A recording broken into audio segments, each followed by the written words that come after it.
welcome to Screenplay, where we discuss elements of pop culture for the Aurora community. I'm your host, Noah Bailey. This episode marks the start of our second season, and we're hoping to try new things. We'll start our show off today with some reviews.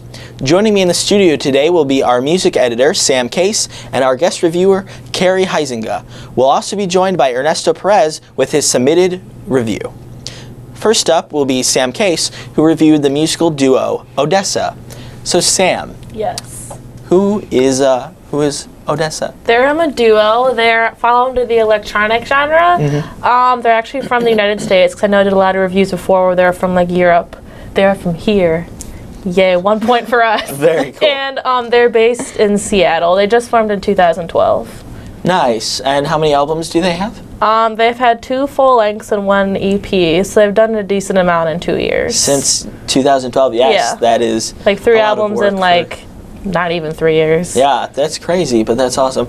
So what kind of vibe or what kind of genre would you describe them as? Well, like I said, they kind of fall under the electronic genre, but they kind of have more of a trance feel to them, and kind of more chill step kind of vibes. I think they're calming because a lot of their stuff is instrumental, and then they do have a few songs or singles where they do feature different artists and singers as well, so there's good variety.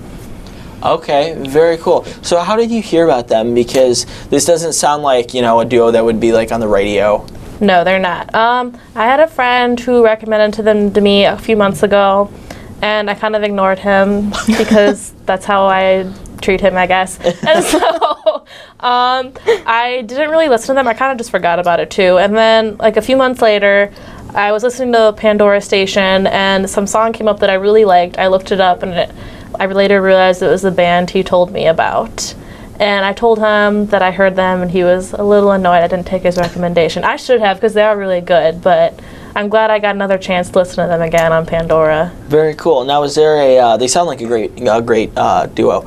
Is there a song that we should check out? I really like the song Say My Name by them. It has a cool vibe, and the music video is cool too. Awesome. Say My Name. Good to know. And next, we will take a look at our screenplay push play review. This week, we received a video submission from AU student Ernesto Perez reviewing H1Z1, a zombie survival MMO for PC gameplay. Let's see what he had to say.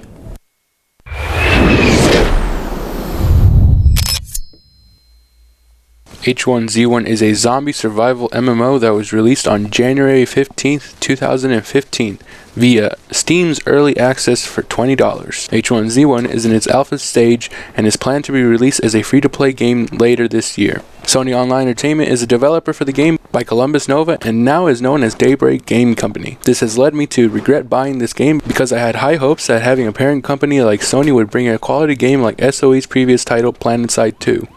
Moving on to the game, it is buggy and lags from time to time, but that might just be server issues. Here are the pros and cons to this game. The pros? Battle Royale is a lot of fun. The crafting system is interesting. Has survival game mechanics like hunger, thirst, stamina, and health. Cons. Survival is not hard enough. Berries can be used, lose hunger and thirst. Stamina is seemingly endless with every character running at top speed, non-stop, and can outrun anyone. Combat is clunky and hitboxes feel random when in a melee fight. Zombies are not a threat at all. They need to be improved or else it's just a big death match. Map is too large and makes finding locations, other players, and resources too difficult. I do not recommend buying this game because contrary to what Daybreak Game Company set out to complete, this game is a deathmatch simulator. The zombies were supposed to be the threat that forces players to work together to survive. So far, this game has been a disappointment. It was supposed to make us try and build communities that would work together and survive as a group. Now we'll be talking with AU student Carrie Huizinga, who reviewed the David Fincher film Gone Girl. Carrie, what did you think of Gone Girl? I really enjoyed it. I saw it when it first came out in theaters, and it was one of those films that really kept me on the edge of my seat the entire time. It had a good whodunit sort of vibe, so the whole time you're kind of thinking who is it going to be, what's going to happen. You wanted to know what was going to happen next. So I really enjoyed that because it's been a while since I had seen something that had kept me that entranced in it throughout the entire film. Definitely, yeah. It was a great movie and has, some Academy nods and everything like that. Question, so we see movies all the time, and movies come out to the theater that are, mystery and suspense and drama. How do you think, why did this film do so well? as opposed to other films? It had a lot of unique elements to it. There was some humor in it. There was a lot of drama. There was things that made you want to cringe, but I really enjoyed the performance by Rosamund Pike, who played Amy, the Gone Girl. She just had so many different qualities to her that I really enjoyed, because she was kind of, I mean, she was well known, but I hadn't heard of her. It wasn't like you had Reese Witherspoon playing the part who you are familiar with. So she had that kind of air of mystery to her, and she was kind of hauntingly pretty and scary and cool, and I really liked her performance. So she was a standout in this from my perspective. Definitely. Fun fact, Reese Witherspoon actually owned the rights to a Gone Girl. Yeah, Okay, you knew that. I knew That's that great. one. I didn't know that until the other day. But yeah, no, overall, great film. And I actually just found out Strangers on a Train, the Alfred Hitchcock film, is going to be remade by Gillian Flynn, who is the writer, and the director David Fincher, and starring Ben Affleck. So oh goodness, that would be cool to see. They're going to have another good one, another hit under their belt then. They will. So. Awesome. Well, that's all for our reviews today. If you would like to read the full review of Odessa and Gone Girl, you can find them at www.auspartannews.com. So now it's time for our screenplay feature. Today we went out into the city of Aurora to bring you some information about a spectacular attraction coming this spring. Let's take a look. One of the greatest musicals of all time is coming to Aurora, Illinois.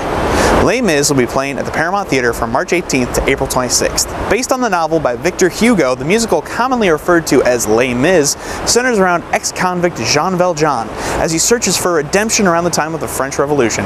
Through his journey, Valjean encounters a mother's love, a child's innocence, an officer's determination, and the passion of young freedom fighters. Les Mis has been nominated for 12 Tony Awards and has won awards for both Best Score and Best Musical. A recent 2012 film adaptation of Les Mis was nominated for 149 international awards, including 8 Oscars. I dreamed a dream in time gone by, when hope was high and life worth living. The performance will be directed by Paramount Artistic Director Jim Cordy, who just directed the Paramount's run of Tommy from January to February. On April 16th at 7 p.m., there will be a special signed performance of Les Mis. For this performance, there will be 2 certified sign interpreters present to translate all lyrics and dialogue into American Sign Language. To reserve tickets for this performance, call or email the Paramount box office and ask for performance interpreter seating. For all other performances, tickets are currently available to order. Tickets range in price from $41 to $54. Reserve your seats early, they're going fast. Whether you've seen Les Mis before or not, don't miss this opportunity to see a spectacular musical as a live performance right here in Aurora. Back to you in the studio. Now it's time to move on to Screen Time. In this segment, pop culture topics will be chosen from our pool of submissions, and we'll have a short amount of time to talk about them, 60 seconds to be exact. When the time is up, the topic gets thrown out, and we move on to the next chosen submission. All right, here we go. You don't know what it is. How about that weather? The actual weather The actual outside. weather out right now. I hate it. It Small talk conversation. I'm sick I liked of the it. snow day. The snow day was great. Yeah, I that didn't was like nice. shoveling the snow or driving in I the didn't, snow. I didn't leave my Because house. it was a Monday. lot. Living in the snow. Not Living in the not snow. Monday. Let's just move. Take Aurora University and move it somewhere warm. Yeah, that would be great. Did you guys see out in the parking lot though how many people were like piled in and couldn't get out people were because shoveling the plows out their came through? cars. It was Today. ridiculous. I saw. Yeah. I saw on social media people were not happy that the plows came through because they now can't get out. But yeah. Stuck here forever. You're never gonna leave. Never gonna That's leave. it. That's it for us. Yeah, let's hope the weather is nicer soon. I don't know. It won't be. It won't be. You're predicting it. It's February Yeah. in Illinois. Well, Groundhog's Day guy, like the Puck-Still-Wannabe Phil, saw his shadow, so it is 6 more Of weeks. course he goodness. did. All right. Avril Lavigne's new music video. Has anybody seen it? No. Me neither. She has the new music. She's back. I'll She's watch that when back. I get home. 50 Shades of Grey movie. Okay, you guys are both girls. well, I I'm didn't a read guy. the book. I read the first book. You read the first book? Yes. Because everybody in the whole world apparently had to read the book. But didn't. No, you didn't. see, and it was fine. It was I'm not anticipating the movie that much because I didn't really like who was chosen. I think it's one of those things when you read the book, like with any book, and they adapt it into a film, you have certain two characters kind of in your head how they look, and that was nothing. it was not how I pictured I it. like Jamie Dornan, so I'll probably see it. I've never heard of anybody in the film. Like, He's it was been all in, no like, names. smaller things. Okay, I guess. that would explain. I don't doubt their acting ability. I think it's just hard when you have somebody set, and then Stuck it's in like, your so head. that's why I know there was kind of Yeah. an uproar about Her, who I was don't picked. know, but I didn't read the books. I've seen bits and pieces, and like that's enough for me. Oh, so. Well, I went by half of that just one. getting started. Could talk about that for 5 minutes. All right. Harper Lee to publish his second novel in July. What do you guys think about this? The sequel to Kill a Mockingbird? Oh, I didn't really? even know hear about about it. I think I saw that on Facebook Yes. I didn't today. hear about Now it. this is crazy because her sister, I can't remember, somebody Lee, obviously, was her lawyer, and often like protected her from the public eye, which is why she didn't release a lot of other books. Is because To Kill a Mockingbird was so just like astounding and new and everything like that, and I don't know, like culture changing that it put her in the public eye, Harper Lee, and she didn't want to be in it, and her sister just died. Oh. And Harper Lee is a little bit kind of, she's not very there. And she's not there anymore. And that's why her sister was her lawyer, is because Harper Lee will sign anything that you put in front of her. Oh. And that's why her sister died a couple months ago, and now all of a sudden we have her new book. Oh. Yeah. I didn't hear about that. Sorry, I was a hog on that topic. That's okay. You knew about it. All right, and Frozen Fever, a new Frozen movie. Did you hear about that? What? I didn't even see the first one. What? I know, I'm like the only one. Let's reenact it right now. You can be Elsa because you have the blonde Everyone hair. thinks I'm like inhuman. That's okay. I've never seen it.